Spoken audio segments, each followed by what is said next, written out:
You can find DC motors in many portable home appliances, automobiles, and types of industrial equipment. In this video, we will logically understand the operation and construction of a commercial DC motor. Let's first start with the simplest DC motor possible. It looks like this. The stator provides a constant magnetic field, and the armature, which is the rotating part, is a simple coil. The armature is connected to a DC power source through a pair of commutator rings.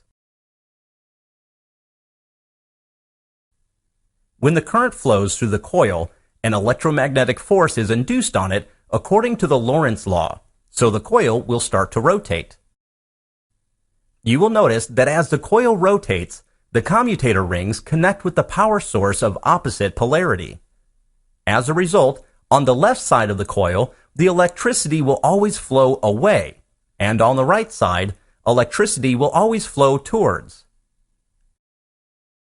This ensures that the torque action is also in the same direction throughout the motion, so the coil will continue rotating. But if you observe the torque action on the coil closely, you will notice that when the coil is nearly perpendicular to the magnetic flux, the torque action nears zero. As a result, there will be irregular motion of the rotor if you run such a DC motor.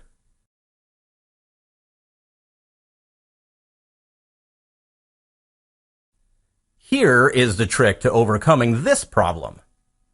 Add one more loop to the rotor, with a separate commutator pair for it.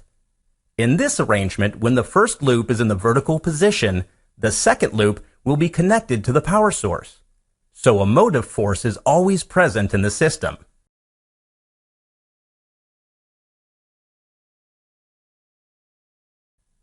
Moreover, the more such loops, the smoother will be the motor rotation. In a practical motor, the armature loops are fitted inside slots of highly permeable steel layers. This will enhance magnetic flux interaction. Spring-loaded commutator brushes help to maintain contact with the power source. A permanent magnet stator pole is used only for very small DC motors. Most often, an electromagnet is used.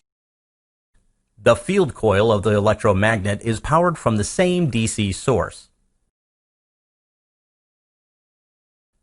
The field coils can be connected to the rotor windings in two different ways: parallel or series. The result is two different kinds of DC motor constructions: a shunt and a series motor. The series wound motor has good starting torque, but its speed drops drastically with the load. The shunt motor has a low starting torque, but it is able to run almost at a constant speed, irrespective of the load acting on the motor.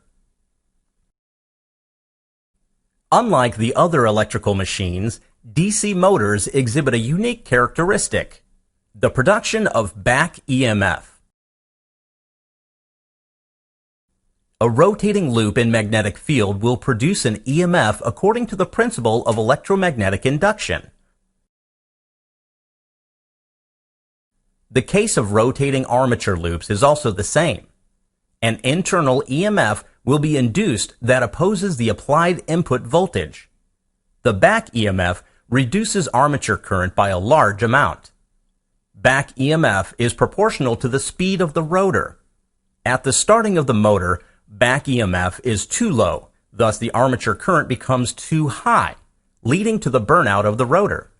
Thus, a proper starting mechanism that controls the applied input voltage is necessary in large DC motors.